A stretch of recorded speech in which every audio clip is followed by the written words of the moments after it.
Welcome to Notepad. I'm your host, Ibrahim Sani. The COVID cases spike have resulted in a way where we have to rethink and redesign this show. We're going back to the MCO period where most of my guests will be on Skype phone call or any other phone call, video phone call that we can get. But this is, of course, rising from over 4,500 active cases in the country. And, of course, the main index at Bursa this morning opened at 0.75% down. They fell in early trade on Monday as key index-linked stocks slid against the backdrop of mixed regional markets. And domestic politics, of course, is still going to take center stage at least until October 13th tomorrow, when the opposition leader, Datuk Seri Anwar Ibrahim, meets the King next week to present his case for taking over the government from Prime Minister Tan Sri Muhyiddin Yassin. Kenanga Research very recently said last week that the key FBM KLCI encountered a volatile performance, swinging from a low of 1490 to a high as 1533 before settling at around 1530 on Friday. Everything has changed this week, of course. Now, this is said to translate to an increase of 30.1 points or 2.0% week on week. The local COVID-19 situation, which has seen numbers spiking very recently, close to 600 cases daily actually of recent days, will be closely watched as the fragile economy just couldn't afford to see another repeat of MCO. I've asked a Twitter poll very recently to the public whether or not they agree or not agree on whether or not we should have another MCO. Overwhelmingly, more than half said they disagree from having an MCO. So we're now down to just working with the SOPs that is in place, trying to stay at home, trying to work from home. Today, I tweeted something something that I really believe in, which is if you can work from home, try to work from home. If employers believe that they can get the most out of their employees from working from home, try and inform your employees to work from home as well. Because some industries, like the F&B industry, like the broadcast industry, for instance, the one I'm in, we can't work from home. Therefore, we try to reduce the density of people and reduce the transmission of people as well. So with this, we thought that the third wave will never come. It has come. We thought that the third wave might come later down the road. Well, it's arrived. That's it. Right? This is it. And now we have to decide for ourselves how we can move ahead from this.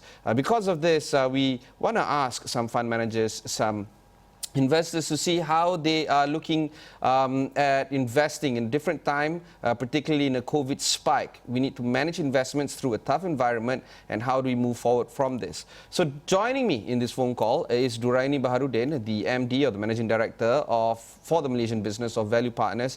Durraini, thanks for taking the time to speak with us. Let's understand a little bit better about what Value Partners is, who they are, and what areas of investments you are investing in. Thank you, Ibrahim. Thank you for having us on the show.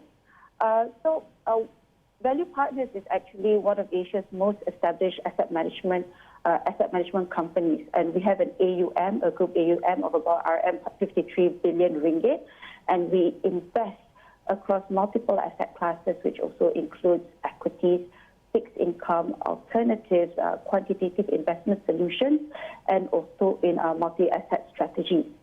So we are not a new company. We were founded and currently still chaired by our chairman, Datuk Sri Chia Cheng Hai, who is a fellow Malaysian. In fact, he's from Penang, and he started this firm about 27 years ago in Hong Kong. He's actually known as the Warren Buffett of Asia, given that he took a very strong position in investments in China and Asia at a time when I think the market has not really recognized China except for its geopolitical position back then in the 90s. So Value Partners have been in China and Asia since 1993. We're listed on the Hong Kong Stock Exchange in 2007. So in 1993, bearing in mind that China was not really on the world map just yet. It was still in the midst of getting itself to be a signatory of the World Trade Organization, which it eventually became an official signatory in 2001. And Value Partners were there investing in China prior to that. So we take a lot of pride in being ahead of the curve when it comes to investments in China and also in Asia. So our core capabilities can actually be reflected in our key strategies, which for us in Hong Kong is called the Classic Strategy, which pretty much covers the Greater China area. It has about 27 years of track record as well. And we also have a very strong fixed income capability, which is our Greater China High Yield Strategy, which has won so many awards in Hong Kong and is well known across the investment space in Hong Kong and of course all over the world as well, given that we are the leader in Greater China capabilities. So we also take pride in the fact that we are an asset management company that is not backed by a bank.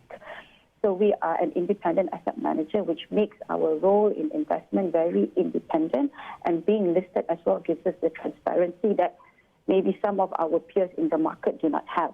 We do have about 70 investment staff and 200 staff across our global offices. We are headquartered in Hong Kong with global offices in London, Shenzhen, Shanghai, Singapore, and also KL. KL is our newest global office.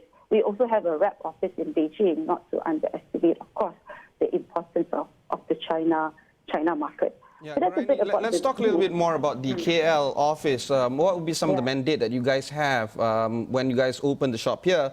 What would be some of the investing areas that you guys have in mind right now?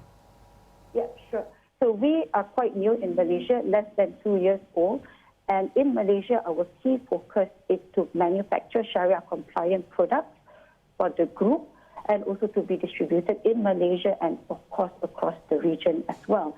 And to that end, we've been working on very key strategies in Malaysia with China Sharia-compliant strategy, as well as a Sharia-compliant real estate strategy.